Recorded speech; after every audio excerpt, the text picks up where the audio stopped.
Guys, ask me how many times I've dropped this pile of reading. It's a lot of times.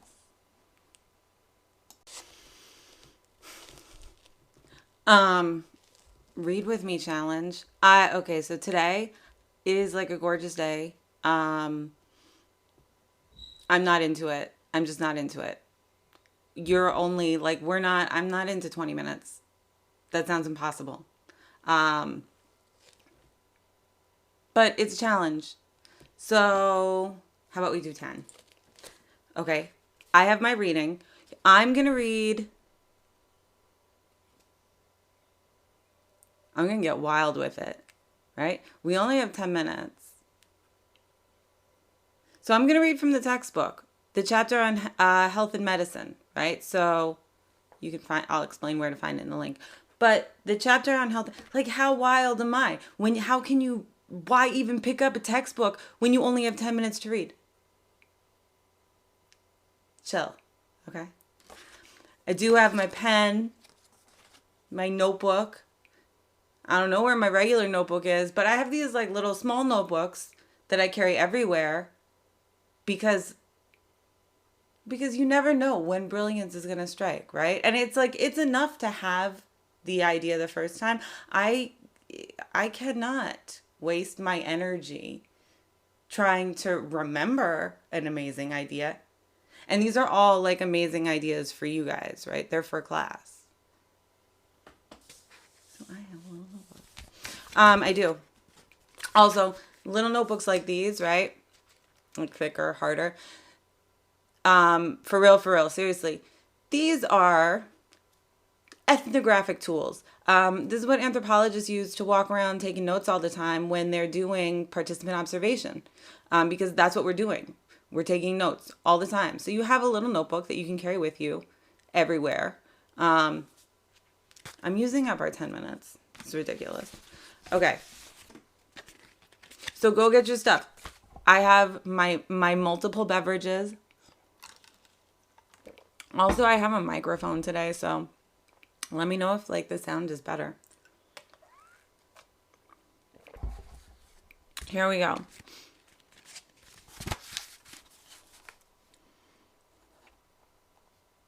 Oh, go get your stuff. I'll wait for you. But not really, only if you press pause.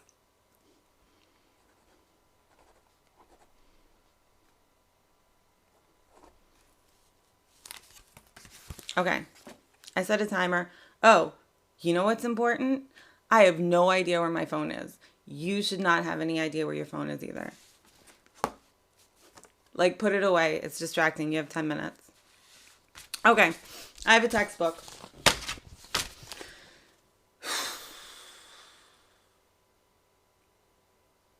We're starting. I'm just going to look at it. I printed it out. I print out all my stuff. It makes a difference to me. I like to write on the paper, especially if I don't have a lot of time. It also means that I'm always carrying well, it doesn't mean that. I don't know. I'm always carrying reading around with me so that I have it anytime I need it. Doesn't matter if I have internet or not. So I'm kind of used to reading for just 5-10 minutes at a time. What do I know about a textbook? Okay, so a textbook is kind of perfect.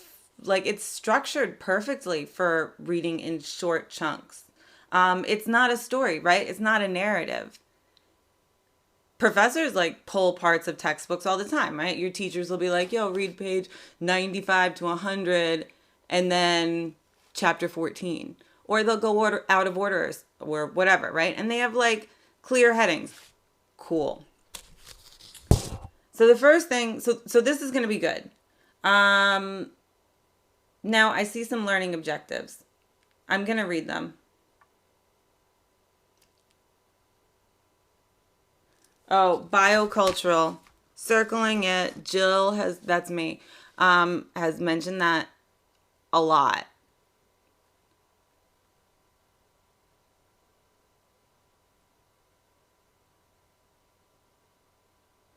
Okay, so in the second bullet point, identify 4 ethno-etiologies. These words, they lie. But I circled it.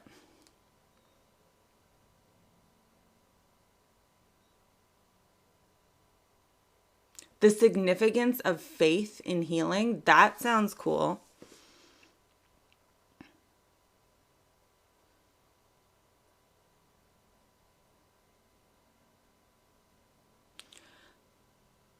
Mental health. That's interesting to me. And I know a lot of you are mental health majors.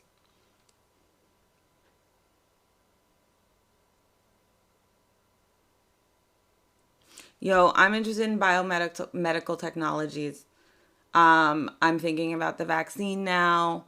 Some of you know my dad is a biochemist. He's involved in biomedical technology research and development. So interesting. Okay.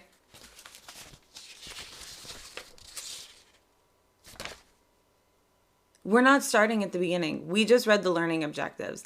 Now, go wild, man. Go wild.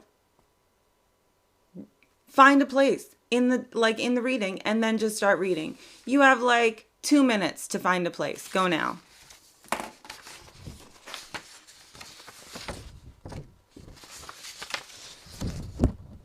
You cannot start at the beginning.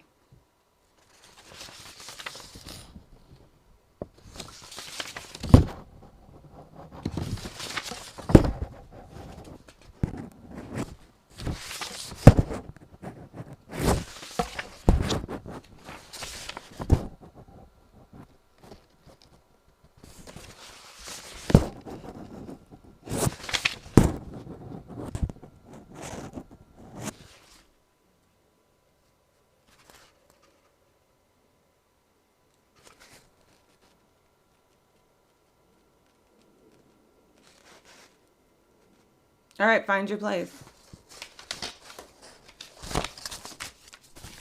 I'm starting at the very end, biomedical technologies. Read, underline. And remember what our learning objectives are, right? We're thinking about the biocultural. Anthropology asks the question, what does it mean to be human, right? It looks at these at these questions through a set of perspectives. They're talking about the biocultural perspective here. I'm always asking you about specific examples, ethnographic examples and details. They're talking about different ways, these ethno-etiologies, so ways of explaining illness, the significance of faith in healing. That makes me think about symbolism. Ooh, the relationship between mental health and cultural factors, right? Symbolism again, relationship. What's a culture-bound syndrome? That would be cool to read about. And positive and negative. Okay, all right, go.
Oh, this is wild.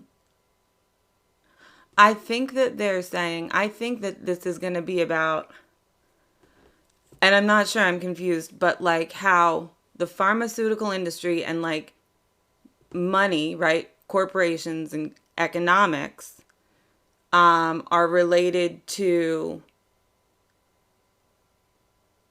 a strengthening of a Western biomedical paradigm, right, for treating illness,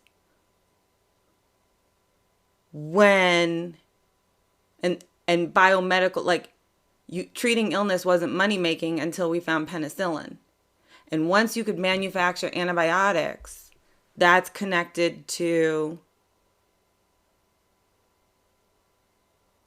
us, like, the biomedical Western sort of paradigm for treating and seeing illness becoming like higher status, right? Or yeah, maybe like higher status, or like a more dominant explanation in this part of the world, or being seen as like more legitimate, as opposed to like other explanations for illness and other ways, like home remedies, other ways of treating it. That this could be cool. I'm sorry, I'll leave you alone.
I have nothing to say. I'm just really into it.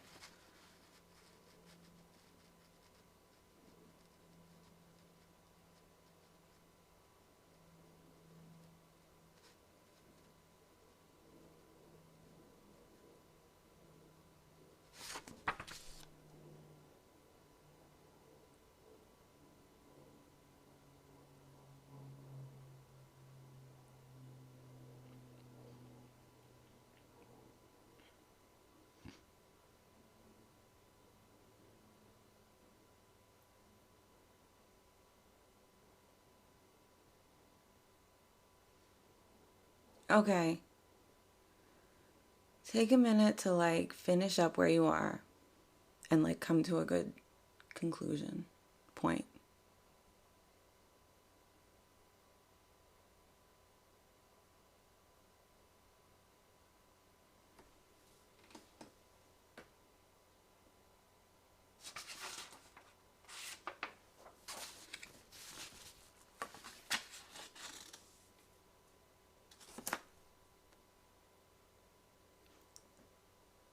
I feel calmer. I don't know about you, but I feel calmer.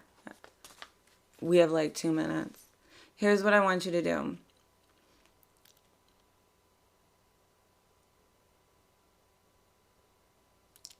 You're going to finish this sentence, okay? So you're going to write it down and just like finish the words. Well, actually, first I want you to write down 3 words, the first 3 words that like are in your head. Go now. 3 words.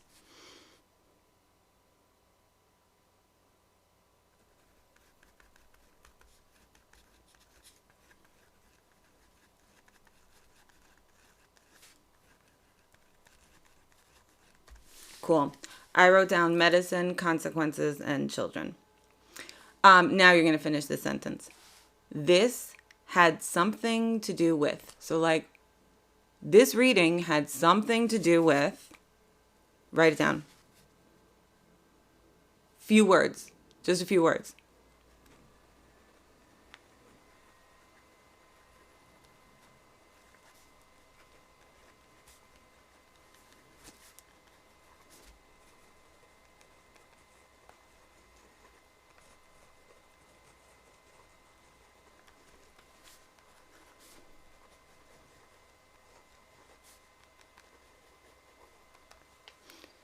Okay, finish up your thought.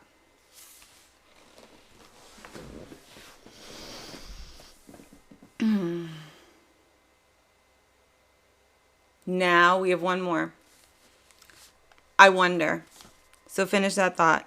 I wonder.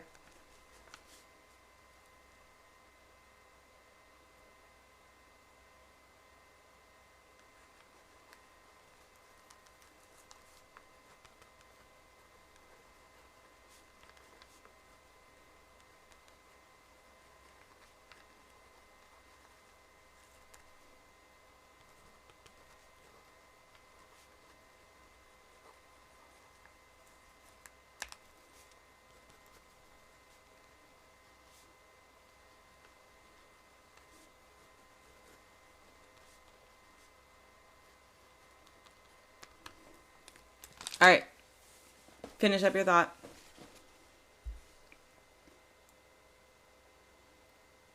So for the first one, so you can just like ignore me. That's the beautiful thing about this. Or the other thing, you can pause it and keep writing. But here's what I said. So what I read was the last section on biomedical technologies. And remember, I read mad fast because it's my job. So I like got to the end of the chapter. So it talked about reproductive technology, and antibiotics and immunization, what they call the epidemiological transition, epidemiological transition, which is like when diseases change drastically in a society, usually because of like medical intervention. Okay, so my 3 words: medicine, consequences, and children, right? This had something to do with the like unintended consequences of medical, and I put quote, help. So they were talking about antibiotics and in many, like in, where were they? Well, they're talking particularly like about Somalia, but in other places around the world too.